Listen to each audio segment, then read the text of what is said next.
Hi, I'm Mary Ellen, and welcome to Video Wednesday, when the Southport Historical Society showcases one of our vintage historical markers.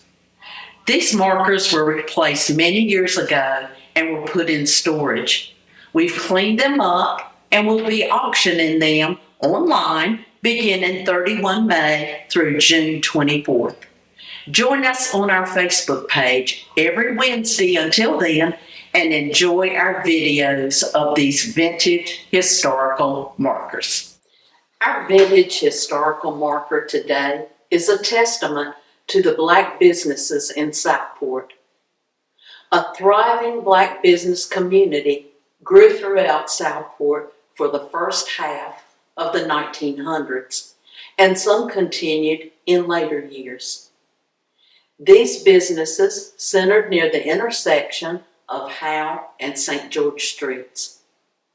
These businesses were vital for all of the citizens of Southport and the surrounding areas.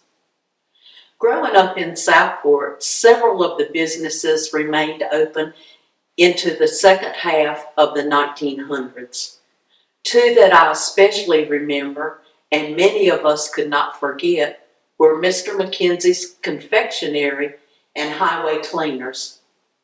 Sherbets of many flavors were enjoyed at Mr. Willie's, and if you were lucky enough, you had enough change for one of Miss Anna McKenzie's famous brown dog candy. It just wasn't Thanksgiving without one of Miss Anna's homemade sweet potato pies. Highway Cleaners was the only dry cleaners in town for many years. Owner Mr. Dexter Clemens was known for his dependable business acumen. Evening gowns, wool suits, and the finest clothes were entrusted to Mr. Dexter.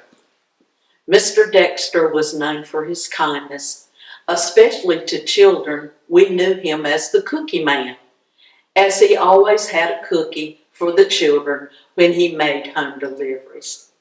What a wonderful reputation.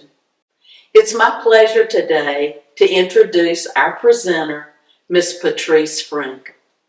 Patrice is a Southport native and is well known for her dedication of educating current residents on the history of Black businesses and past Black business leaders in Southport and the surrounding area.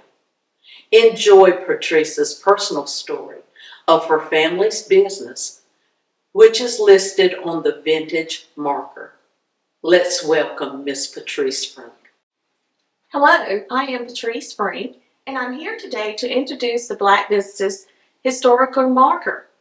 My grandfather Clinton Parker and his brother Raphael Parker were the owners of Parker's Barbershop on 412 North Lloyd Street. The barbershop was one of the businesses listed on the Black businesses marker. The Parker brothers ran the barbershop Monday through Saturday, and the shop was closed on Sundays. The cost of the men's haircut was 50 cents, a shave was 35 cents, a boy's haircut was 25 cents. There were two barber chairs in the shop, one for my grandfather and one for his brother Raphael. While the men were waiting for their haircut, they would play checkers, cards, and talk about the news around town. Parker's Barbershop also serviced men from nearby communities like Bolivia and Charlotte. Both my grandfather Clinton and his brother Raphael were Manhattan fishermen. So when they weren't out on the Manhattan boat, they worked at the barbershop to earn a little extra money for their families. My grandfather was married to Virginia Jackson Parker. They had two children, George Clinton Parker and a daughter, Al Claytees Nancy Parker Frink. George and Nancy did their part and cleaned the barbershop on the weekends, earning a little extra spending money to buy things they needed. The Parker Barbershop was one of the many Black businesses in the community. Each of these small but vibrant businesses played an important role in Southport's history.